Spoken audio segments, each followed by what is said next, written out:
कुछ महीने पहले मैं और मेरी फ्रेंड योको हम एक लड़की के घर पे स्लीप ओवर के लिए गए थे। मैं उस लड़की को जानती तो नहीं थी। उस लड़की का नाम था एमी। एमी योको की बचपन की दोस्त थी। एमी काफी अजीब लड़की थी। वो काफी शांत थी और हार्डली बात करती थी। एमी के पेरेंट्स रात को कहीं तो बाहर जा रहे थे, तो हम तीनों ही घर पे थे। हमने कपड़े चेंज किए और हम एमी के रूम में बेड पे बैठे एक दूसरे को कहानियां सुनाने लगे, हॉरर स्टोरीज। हमें इतनी भी हॉरर स्टोरीज नहीं पता थी। जो कुछ भी पता थी वो काफी डरावनी नहीं थी। All of a sudden Amy ने कहा, मुझे एक वेबसाइट पता है। वो अपने लैपटॉप की तरफ गई, लैपटॉप खोला और लैपटॉप के एक बुकमार्क पे क्लिक कर दिया। मैं और योको उसके इर्द गिर्द जाके खड़े हुए और उस वेबसाइट को देखने लगे। उस वेबसाइट पे काफी डरावनी कहानियां थी, urban legends, creepy ghost stories, सभी तरह की स्टोरीज वहाँ पे थी। एमी उस पेज को नीचे स्क्रॉल करने लगी और हम उस वेबसाइट को देखते रहे। एक स्टोरी को पॉइंट आउट करके योको ने पूछा, ये कौन सी स्टोरी है? फॉर अ मोमेंट एमी का चेहरा काफी सीरियस हुआ। उसने योको की तरफ देखा और कहा कि हमें ये स्टोरी नहीं सुननी चाहिए, इट्स डेंजरस। ये पूरी वेबसाइट ही खतरनाक लग रही है। मैंने कहा, क्या ये वेबसाइट अपने एज के बच्चों के लिए है? योको ने पूछा। नहीं, एमी ने रिप्लाई किया, ये डेफिनेटली अपने एज के बच्चों के लिए नहीं है। एमी ने सीरियस टोन में कहा, इस वेबसाइट के गेम्स और स्टोरीज काफी भयानक है, जैसे कि ये वाली। एमी ने उस वेबसाइट के एक स्टोरी पे क्लिक किया। काफी अजीब पेज ओपन हुआ। उस पेज पे एक औरत थी और उसका फेस काफी डरावना था। उसके लंबे बाल थे और पूरा चेहरा डिस्टॉर्टेड लग रहा था। मुझे ये देखकर काफी सीक फीलिंग आई। उस तस्वीर के नीचे लिखा था, the person who wrote this story is not human. इस कहानी को हमें नहीं सुनना चाहिए, एमी ने कहा। तो हम इस कहानी को नहीं सुनते हैं, योको ने कहा। हाँ, हमें अब सो जाना चाहिए, मैंने कहा। मुझे इस वेबसाइट से काफी वियर्ड फीलिंग आ रही थी। ऐसी कहानियां और गेम्स कौन कलेक्ट करके रखता है? वो वेबसाइट काफी अनसेटलिंग थी। लेकिन एमी ने हमारी एक ना सुनी। उसने उस स्टोरी पे क्लिक कर दिया और जैसे ही वो स्टोरी प्ले हुई, वो वियर्ड आवाज से मैं काफी डर गई। मैं अपने कान पे हाथ रखकर भागते हुए उस रूम से निकल गई। मैं सीधे वॉशरूम में चली गई। मेरे पीछे पीछे योको भी आई। मुझे वो कहानी क्या थी वो याद तो नहीं, लेकिन वो एक पोएम की तरह थी जो कि राइम नहीं करती थी और वो पोएम काफी शॉर्ट थी। हम जब वॉशरूम से फिर से एमी के रूम में आए, तब एमी के चेहरे पे एक अजीब लुक था। देखा, कुछ भी नहीं हुआ, उसने कहा। उसके बाद हमने डिसाइड किया कि हमें अभी सोने के लिए जाना चाहिए। एमी अपने बेड पे सोई और मैं और योको नीचे मैट्रेस पे सोए। हमने लाइट्स ऑफ की और सो गए। मुझे एक्चुअली किसी और के घर पे सोने में प्रॉब्लम होती है और बीच रात ही मैं एक आवाज की वजह से उठी। वो आवाज एमी की थी। वो नींद में अजीब तरीके से आवाज कर रही थी। ऐसे लग रहा था कि जैसे वो एक खराब सपना देख रही हो। मैंने योको को हिलाया और उसे कहा कि हमें एमी को उठाना चाहिए। मैं भी एमी को वो कहानी नहीं सुननी चाहिए थी, योको ने कहा।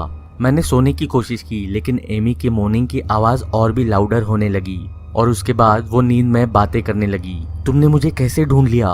उसने मटर किया। मैंने योको को नच किया। हम दोनों भी वहीं पे पड़े रहे, एमी की तरफ देखते हुए, उसे सुनते हुए।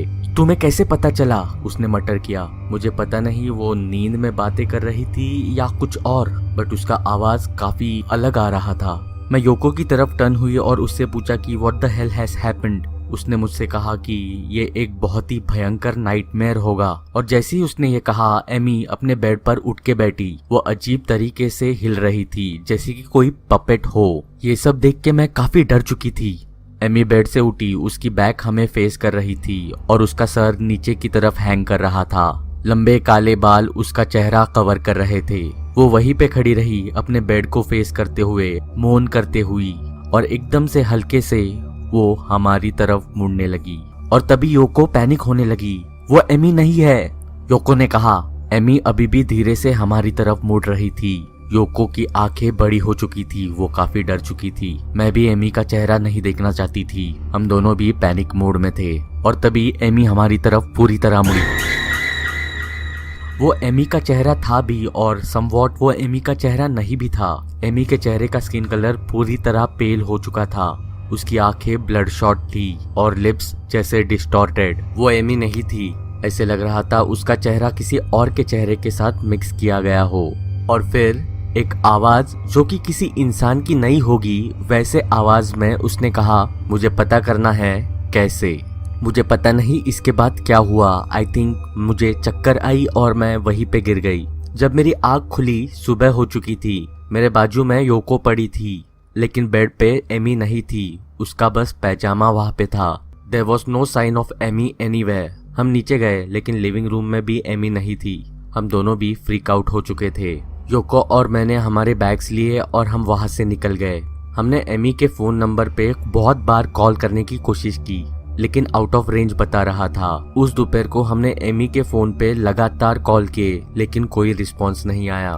फिर शाम को हमने उसके घर पे कॉल किया। उसके मॉम ने आंसर किया और उसके मॉम को भी पता नहीं था कि एमी कहाँ पे है। योको और मैं हम दोनों भी और भी चिंता करने लगे। हमने एमी के और भी दोस्तों को मैसेजेस किए, लेकिन सभी ने यही कहा कि उनको पता नहीं है कि एमी कहाँ पे है। एमी के पेरेंट्स ने पुलिस में जाकर मिसिंग पर्सन की रिपोर्ट लिखवाई। पुलिस ने एमी की खोज शुरू कर दी। पुलिस ने बहुत सारे लोगों से पूछताछ की। पुलिस ने मुझे और योको से भी पूछताछ की, लेकिन हमारे पास भी कुछ ऐसा नहीं था जो हम उन्हें कह सके। हमें पता था कि एमी अपने घर से भागी नहीं है। एक दिन योको मेरे घर पे आई। हमने उस वेबसाइट पे वही स्टोरी सर्च की जो एमी ने उस रात सुनी थी। डरते हुए योको ने उस कहानी पे क्लिक किया। सरप्राइजिंगली ओपन होते ही वहाँ पे एक टेक्स्ट लिखा था, the story has been removed, do not try to find it, it is too dangerous. हमने पूरी वेबसाइट सर्च की, लेकिन हमें वो कहानी नहीं मिली। उस रात के बाद मुझे अकेले सोने में प्रॉब्लम होती है। जब जब मुझे वो बात याद आती है, मेरे रोंगटे खड़े हो जाते हैं।